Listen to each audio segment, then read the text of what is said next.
Hello दोस्तों, कैसे हैं आप सब। आई होप आप सब बढ़िया होंगे। दोस्तों आज हम लोग देखेंगे एसएससी एमटीएस एग्ज़ाम 2026 जो कि दोस्तों 6 फरवरी का पहला शिफ्ट और सेकंड शिफ्ट और थर्ड शिफ्ट जितने भी क्वेश्चन इन शिफ्टों में दोस्तों पूछे गए हैं हम लोग बारीकी से देख लेंगे। ठीक है, अगर जो आपका एग्ज़ाम दोस्तों हो गया है तो दोस्तों आप लोग अपना आंसर मिला लीजिएगा। अगर जो नहीं हुआ है दोस्तों तो दोस्तों ये वीडियो आपके लिए बहुत ज़्यादा इंपॉर्टेंट होने वाला है, क्योंकि दोस्तों एक आइडिया आपको लग जाएगा कि एग्जामिनर कहाँ कहाँ से क्वेश्चन पूछ रहा है। ठीक है, तो चलिए दोस्तों हम लोग देख लेते हैं आपका। ठीक है, चलिए। तो दोस्तों पहला क्वेश्चन आपका पूछा गया था, भारतीय रिजर्व बैंक द्वारा जारी किए गए 20 रुपये के सिक्के का वजन कितना है। तो दोस्तों ये वजन आपका 8.54 ग्राम था। ठीक है, ये ग्राम। ठीक है, तो इस क्वेश्चन का राइट आंसर आपका ऑप्शन नंबर ये हो जाएगा। इनसे दोस्तों महत्वपूर्ण पॉइंट हम लोग देख लेते हैं, है ना। तो दोस्तों टाइम्स ऑफ इंडिया, दोस्तों ये न्यूज है, टाइम्स ऑफ इंडिया न्यूज के अनुसार वित्त मंत्रालय ने 20 रुपये के सिक्कों का वजन 8.54 ग्राम तय किया है। ठीक है, यह सिक्का 12 कोनों वाला होता है, मतलब 12 कोनों वाला होता है और इसका व्यास 27 मिलीमीटर है। इनमें दोस्तों दो धातुएं इस्तेमाल होती हैं। बाहरी रिंग में निकल सिल्वर को मतलब उसका नाम है क्या, बाहरी रिंग वाले में निकल सिल्वर और अंदर का हिस्सा ब्रास का। ठीक है, तो ये आपको ध्यान रखना है। ठीक है, चलिए अगला क्वेश्चन नंबर आपका 2 पूछा गया था, निम्नलिखित में से कौन सा आंदोलन 1932 में दोबारा द्वितीय चरण शुरू किया गया था। तो दोस्तों ये आपका सविनय अवज्ञा आंदोलन। ठीक है, इस क्वेश्चन का राइट आंसर आपका ऑप्शन नंबर बी हो जाएगा। अगला क्वेश्चन आपका क्वेश्चन नंबर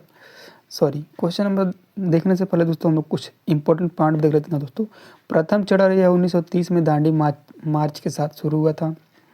स्थगन इसका दोस्तों कब हुआ था, 1931 में गांधी इरविन समझौते के बाद इसे दोस्तों रोक दिया गया था। ठीक है, दूसरा चरण दोस्तों जब महात्मा गांधी लंदन में दूसरा गोलमेज सम्मेलन में निराश होकर लौटे तब उन्होंने जनवरी 1932 में इसे फिर से शुरू किया।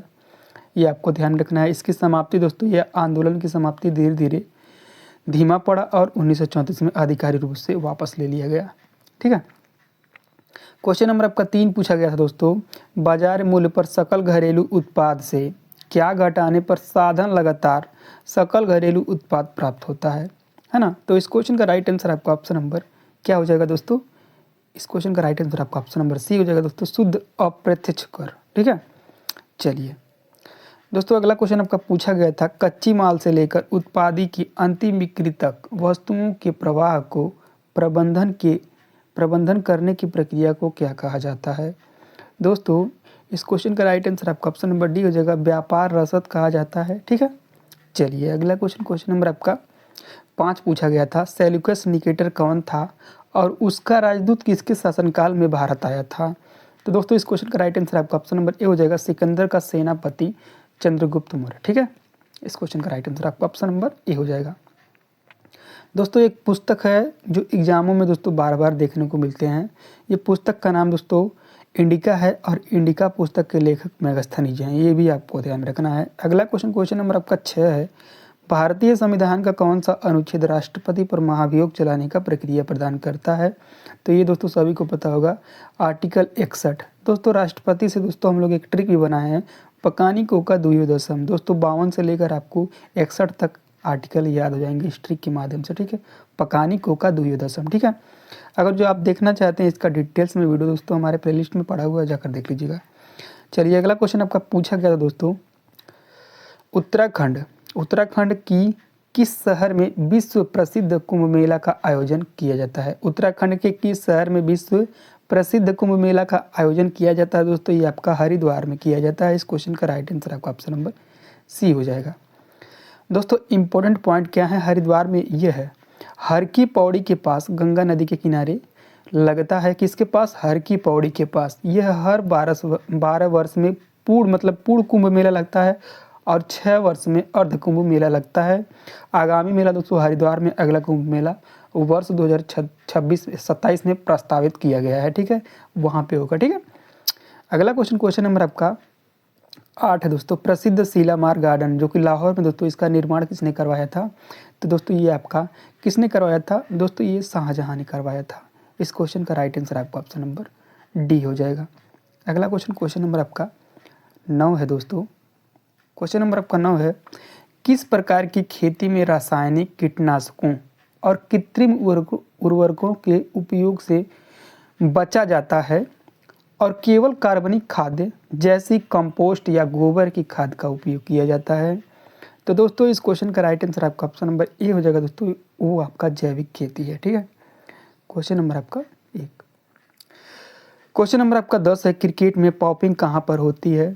दोस्तों क्रिकेट में पॉपिंग आपकी क्रिच पर होती है। इस क्वेश्चन का राइट आंसर आपका ऑप्शन नंबर बी हो जाएगा।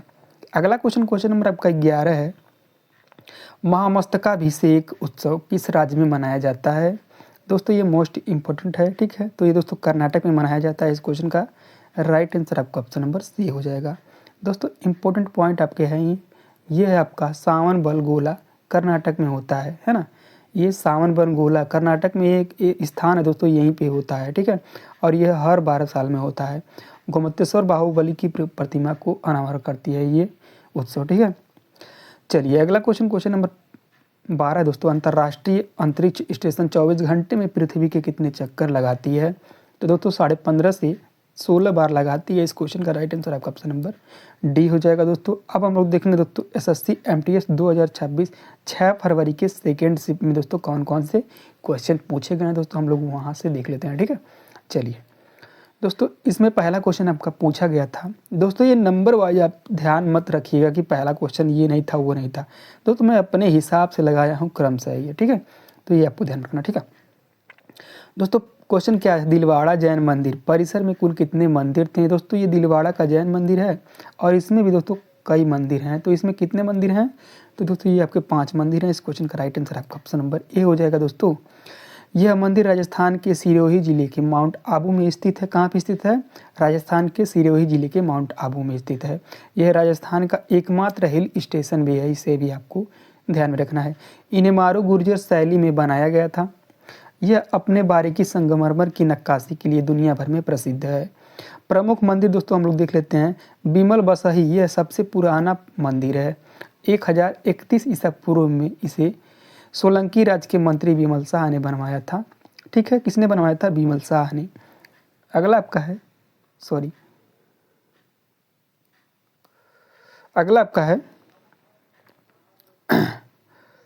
अगला आपका है लुड़वसही। इसे दोस्तों 1230 ईसा पूर्व में वस्तुपाल और तेजपाल, ये दोनों दोस्तों भाई थे, इन्होंने ही बनवाया था। ठीक है, इसकी विशेषता दोस्तों क्या है?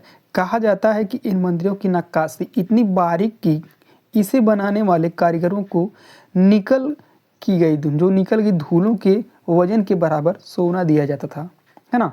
क्वेश्चन नंबर आपका 2 है, इन्वेस्टेट इंडिया रिपोर्ट वार्षिक रूप से किस संगठन मंत्रालय द्वारा प्रकाशित की जाती है?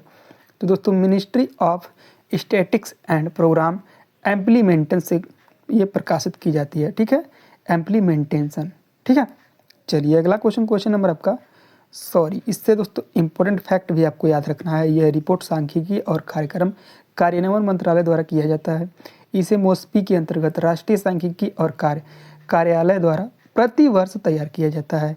दोस्तों 8वां संस्करण इन्वेस्टेट इंडिया 2025 दोस्तों 5 जून 2025 यानी कि विश्व पर्यावरण दिवस के दिन किया जाता है। तो दोस्तों यहाँ से एक ध्यान भी आपको रख लेना है, 5 जून को विश्व पर्यावरण दिवस मनाया जाता है। दोस्तों यह रिपोर्ट संयुक्त राष्ट्र FDS 2013 के मानकों का पालन करती है। क्वेश्चन नंबर आपका 3 पूछा गया था दोस्तों, वेन लव कैम कालिंग पुस्तक के लेखक कौन है? दोस्तों ये सभी को पता होगा, प्रीति सेना है। इस क्वेश्चन का राइट आंसर आपका ऑप्शन नंबर बी हो जाएगा। अगला नंबर क्वेश्चन 4 है, दुर्गापुर स्टील प्लांट किस देश के सहयोग से स्थापित किया गया था? दुर्गापुर प्लांट दोस्तों पश्चिम बंगाल में है, ये आपको याद रखना है। और ये दोस्तों यूनाइटेड किंगडम यानी कि यूके देश के सहयोग से स्थापित किया गया था। ठीक है दोस्तों, दुर्गापुर स्टील प्लांट पश्चिम बंगाल में है, जैसा कि मैंने आपको पहले ही बता दिया। इसकी स्थापना 1950 के दशक की अंत में ब्रिटिश सहयोग से की गई थी और इसने 1959 से 1960 के आसपास कार्यान्वयन किया था, आसपास कार्य करना शुरू भी किया था। ठीक है, चलिए अगला क्वेश्चन आपका पूछा गया था, मूल रूप से भारतीय संविधान की समवर्ती सूची में कितने विषय थे? तो दोस्तों ये आपके 66 विषय थे। ठीक है, जो कि 5 विषय राज्य सूची में कर दिया गया है पहले आपके। अब वर्तमान में दोस्तों 61 अनुसूची हैं, ये भी आपको याद रखना, ठीक है। चलिए दोस्तों, अगला क्वेश्चन नंबर 6 पूछा गया था, भारतीय संविधान के संदर्भ में निम्नलिखित कथनों पर विचार कीजिए। दोस्तों ये कथन दिया गया था, कथन आपका पहला है, अनुच्छेद 26 किसी विशेष धर्म के प्रचार के लिए करों की भुगतान की स्वतंत्रता की गारंटी देता है। कथन दूसरा आपका है, अनुच्छेद 27 धार्मिक मामलों के प्रबंधन की स्वतंत्रता से संबंधित है। दोस्तों ये कथन है, आपको निष्कर्ष बताना है कि इसका निष्कर्ष क्या होगा। निष्कर्ष आपके सामने है ना। पहला निष्कर्ष है केवल एक, केवल दो, एक और दो दोनों, या इनमें से कोई नहीं। तो दोस्तों इनमें से कोई नहीं इस क्वेश्चन का राइट आंसर हो जाएगा। क्यों? क्योंकि दोस्तों आपको पता होगा ये 26 दोस्तों कहता है धार्मिक मामलों के प्रबंधन की स्वतंत्रता से संबंधित है, ठीक है। 26 आर्टिकल 26, ना कि 27। और 27 दोस्तों कहता है किसी विशेष धर्म के प्रचार के लिए करों की भुगतान की स्वतंत्रता की गारंटी देता है। क्या? स्वतंत्रता की गारंटी देता है। तो दोस्तों इनका आर्टिकल अदल बदल कर दिया है, तो इसीलिए दोस्तों इस क्वेश्चन का राइट आंसर आपका ऑप्शन नंबर डी हो जाएगा, इनमें से कोई नहीं। क्वेश्चन नंबर आपका 7 दोस्तों पूछा गया था, कजरी भारत के किस राज्य का एक प्रसिद्ध लोकगीत और नृत्य शैली भी है। तो दोस्तों ये उत्तर प्रदेश का है। इस क्वेश्चन का राइट आंसर आपका ऑप्शन नंबर सी हो जाएगा। इससे दोस्तों इंपॉर्टेंट फैक्ट क्या है, इसकी उत्पत्ति मुख्य रूप से उत्तर प्रदेश के मिर्जापुर और वाराणसी क्षेत्र से इसकी शुरुआत हुई थी। यह विशेष रूप से मानसून या सावन के महीने में गाया और किया जाता है, ठीक है। उत्तर प्रदेश के अलावा यह बिहार के भोजपुरी क्षेत्र में भी प्रसिद्ध है, ठीक है। तो ये भी आपको ध्यान रखना है। ऑप्शन में आपके उत्तर प्रदेश न दिया रहे तो दोस्तों आपको बिहार टिक करके आना है, बिहार रहेगा तो, ठीक है।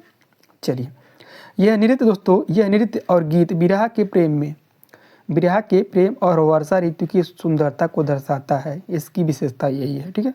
चलिए अगला क्वेश्चन नंबर आपका 8 पूछा गया था। ये म नहीं है दोस्तों, वो है चमांग लाई जवान। चमांग लाई जवान किस भारतीय राज्य का एक लोकप्रिय लोक नृत्य है। दोस्तों इस क्वेश्चन का राइट आंसर आपका ऑप्शन नंबर बी हो जाएगा दोस्तों, मिजोरम, ठीक है। यह मिजोरम का, और यह मिजोरम का एक पारंपरिक लोक नृत्य भी है, ठीक। दोस्तों यह मुख्य रूप से मिजोरम की एक पवी समुदाय, जिन्हें दोस्तों लाई भी कहा जाता है, इनका उपनाम भी है ना, इस उत्सव का, ठीक है, इसके द्वारा किया जाता है, ठीक है। ये दोस्तों विशेषता क्या है दोस्तों, ये 2 तरीके से किया जाता है। पहला तो आपका पत्नी की मृत्यु पर शोक व्यक्त करने के लिए किया जाता है। दूसरा दोस्तों आपका है शिकारियों द्वारा ट्रॉफियाँ, यानी कि ट्रॉफियाँ मतलब वो सब ट्रॉफियाँ नहीं दोस्तों जो ये शिकार करते थे जानवरों का। दोस्तों ये शिकार लेकर जब लौटते थे दोस्तों तब जश्न मनाते थे, यानी कि शिकार करके जब जानवरों का आते थे तभी ये उत्सव मनाते थे, ठीक है। चलिए क्वेश्चन नंबर आपका 9 दोस्तों पूछा गया था, बहुत सिंपल। यदि मृत्यु दर जन्म दर से अधिक है तो जनसंख्या में क्या होगी। दोस्तों इसे उल्टा करके पढ़ेंगे दोस्तों, तुरंत आप ऑप्शन टिक कर लेंगे। कैसे? यदि दोस्तों जन्म दर से अधिक मृत्यु दर हो तो क्या होगा दोस्तों जनसंख्या में, तो दोस्तों जनसंख्या में कमी होगी, जाहिर सी बात है। जन्म से ज़्यादा दोस्तों मृत्यु होंगे तो क्या होगा, जनसंख्या में कमी होगा ना।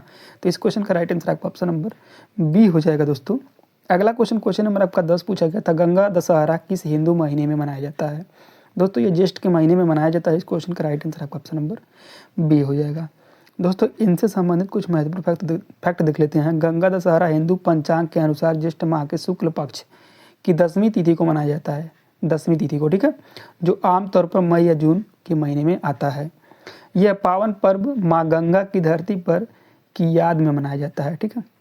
2026 में यह सोमवार 25 को मनाया जाएगा, ठीक है। अगला क्वेश्चन नंबर आपका 11 पूछा गया था दोस्तों, दिए गए विकल्पों में से भारत का सबसे अधिक जनसंख्या वाला राज्य कौन सा है। दोस्तों यहाँ दोस्तों विकल्पों के अनुसार पूछा है, ना कि दोस्तों आपका पूरे भारत में। पूरे भारत में दोस्तों यूपी या उत्तर प्रदेश, तो यहाँ पे ऑप्शन मत ढूंढिएगा। यहाँ इसके अनुसार दोस्तों पश्चिम बंगाल है, यहाँ लगभग दोस्तों 9.13 करोड़ है ना। पश्चिम बंगाल जनगणना 2011 के अनुसार लगभग 9.13 करोड़ की आबादी के साथ यह इन विकल्पों में से ऊपर यानी कि शीर्ष पर है। वहीं तमिलनाडु को दोस्तों 7.21 करोड़ के अनुसार मतलब यहाँ जनसंख्या निवास करती है, कितना 7.21 करोड़, ठीक है। वहीं कर्नाटक दोस्तों, कर्नाटक आपका क्या है, कर्नाटक में दोस्तों 6.11 करोड़ जनसंख्या निवास करती है। और यहीं दोस्तों उड़ीसा में 4.20 करोड़ जनसंख्या निवास करती है, ठीक है। तो इनमें दोस्तों ऑप्शंस यही दिया गया था, तो इन ऑप्शन में दोस्तों आपका पश्चिम बंगाल राइट हो जाएगा। अगला क्वेश्चन आपको पूछा गया था, वॉलीबॉल सर्विस के संबंध में निम्नलिखित कथनों पर विचार करें। पहला कथन आपका दिया गया था दोस्तों, सर्विस के दौरान सर्वर का पर और लाइन को छू सकता है, लेकिन कोर्ट के अंदर नहीं होना चाहिए, है ना, ये कथन है दोस्तों। और दूसरा कथन आपका दिया गया था, यदि सर्वे के दौरान गेंद ने नेट से टकराकर विपक्षी कोर्ट में गिरती है तो इसे वैध सर्विस माना जाता है। तो इस क्वेश्चन का राइट आंसर क्या होगा दोस्तों, आपसे यही पूछ रहा है, कथन दिया है, कथन का पढ़ के निष्कर्ष बताइएगा, ठीक है। चलिए दोस्तों, इसका निष्कर्ष क्या होगा, तो दोस्तों इसका निष्कर्ष केवल 2 सही होगा, है ना। यदि सर्वे के दौरान गेंद नेट से टकराकर विपक्षी कोर्ट में गिरती है तो इसे वैध सर्विस माना जाता है ना। चलिए क्वेश्चन नंबर आपका 13 पूछा गया था दोस्तों, 1919 में प्रकाशित हिंद स्वराज पुस्तक के लेखक कौन है, ये सभी को पता होगा दोस्तों, महात्मा गांधी जी हैं। इस क्वेश्चन का राइट आंसर आपका ऑप्शन नंबर सी हो जाएगा। क्वेश्चन नंबर आपका 14 है, हड़प्पा सभ्यता के लोगों द्वारा औजारों, हथियारों और आभूषणों के निर्माण के लिए मुख्य रूप से किस धातु का उपयोग किया जाता था, और यह मुख्य रूप से वर्तमान राजस्थान की खेतड़ी खदानों से प्राप्त किया जाता था। दोस्तों ये सभी को पता होगा दोस्तों, ये तांबा था, ठीक है। चलिए क्वेश्चन नंबर आपका 14 अगला है आपका, शनिवार निम्नलिखित में से किस धातु का मुख्य अयस्क है। शनिवार दोस्तों मरकरी का यानी कि पारा का है। इस क्वेश्चन का राइट आंसर आपका ऑप्शन नंबर सी हो जाएगा, ठीक है। अगला क्वेश्चन नंबर आपका 15 दोस्तों, 1 किलो जूल कितने जूल के बराबर होता है। दोस्तों 1000 के बराबर होता है, सभी को पता होगा। क्वेश्चन नंबर आपका 16 पूछा गया था, निम्नलिखित में से कौन सा पर्वत श्रृंखला हिमालय का हिस्सा नहीं है। दोस्तों ये आपका अरावली नहीं है, और अरावली दोस्तों सबसे पुराना पर्वत है, ये भी आपको ध्यान में रखना है। चलिए अब हम लोग देखेंगे दोस्तों SSC MTS 2026 6 फरवरी के जो थर्ड शिफ्ट में क्वेश्चन पूछे गए दोस्तों, हम लोग उन्हें देख लेते हैं, ठीक है। तो इसमें दोस्तों पहला क्वेश्चन आपका पूछा गया था, in the food steps of Mahatma Gandhi sanitation पुस्तक के लेखक कौन है। दोस्तों बताइएगा कौन है। तो दोस्तों ये आपके सुदर्शन अयंगर हैं। इस क्वेश्चन का राइट आंसर आपका ऑप्शन नंबर ए हो जाएगा, सुदर्शन अयंगर दोस्तों गुजरात विद्यापीठ अहमदाबाद की पूर्व कुलपति और गांधी हेरिटेज मिशन के सदस्य थे, है ना। यह पुस्तक प्रशासन विभाग, सूचना और प्रसारण मंत्रालय, भारत सरकार द्वारा प्रकाशित की गई है, ठीक है। यह पुस्तक स्वच्छता पर महात्मा गांधी के विचारों का लेखन पर आधारित है, ठीक है। अगला क्वेश्चन आपका क्वेश्चन नंबर आपका 2 पूछा गया था, ग्लोबल फायर पावर इंडेक्स 2025 में किस देश के प्रथम स्थान का प्राप्त हुआ है। दोस्तों ये क्वेश्चन का राइट आंसर क्या होगा दोस्तों, जी हाँ बिल्कुल सही दोस्तों, ये क्या है, संयुक्त राज्य अमेरिका। इस क्वेश्चन का राइट आंसर आपका ऑप्शन नंबर बी हो जाएगा। और इनसे संबंधित दोस्तों महत्वपूर्ण तथ्य क्या हैं दोस्तों, प्रथम स्थान संयुक्त राज्य अमेरिका जो कि 0.0744 स्कोर के साथ था प्रथम पे, ठीक है। वहीं दोस्तों अमेरिका तो पहले स्थान पर था ही, दूसरे स्थान पे आपका रूस था, तीसरे पे आपका चीन था, चौथे पे अपना भारत था। तो अपना भारत का रैंक दोस्तों याद में रखना है, ठीक है। चलिए दोस्तों अगला क्वेश्चन आपका पूछा गया था, उभयचरों के हृदय में कितने कक्ष होते हैं, मेढक, ठीक है। तो दोस्तों उसमें कितने कक्ष होते हैं, तो दोस्तों इस क्वेश्चन का राइट आंसर क्या हो जाएगा दोस्तों, 4 कक्ष। कितने कक्ष होते हैं, 4 कक्ष, ठीक है। मछलियों में दोस्तों 2 कक्ष होते हैं, सरीसृप में 3 कक्ष होते हैं, और पक्षियों और स्तनधारियों में दोस्तों 4 कक्ष होते हैं, और मानव हृदय में भी दोस्तों 4 कक्ष होते हैं। तो ये आपको ध्यान में रखना है, ठीक है, क्या ध्यान में रखना है। चलिए अगला क्वेश्चन आपका पूछा गया था, निम्नलिखित में से कौन सा नृत्य नागालैंड का एक प्रसिद्ध लोक नृत्य है। तो दोस्तों नागालैंड का कौन सा, लेसा सल्पू, ठीक है, लेसा लप्तू इस क्वेश्चन का राइट आंसर हो जाएगा, ठीक है। दोस्तों नागालैंड राज्य का एक प्रसिद्ध पारंपरिक लोक नृत्य है यह नृत्य मुख्य रूप से नागालैंड की नगर जनजाति विशेषकर फोम नागा जनजाति द्वारा किया जाता है।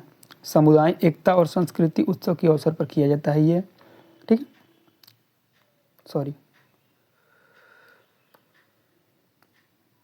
चलिए अगला क्वेश्चन आपका पूछा गया था दोस्तों, 13 अप्रैल 1919 को भारत के इतिहास में कौन सी महत्वपूर्ण घटना हुई थी?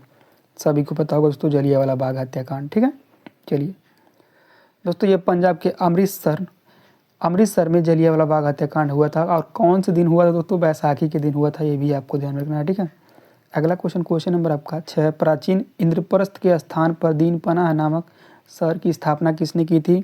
तो दोस्तों ये हुमायूं ने की थी। इस क्वेश्चन का राइट आंसर आपका ऑप्शन नंबर बी हो जाएगा, हुमायूं। ठीक है, हुमायूं से संबंधित दोस्तों कुछ महत्वपूर्ण फैक्ट क्या हैं? इसकी स्थापना मुगल बादशाह हुमायूं द्वारा 1533 से 1534 में की गई थी।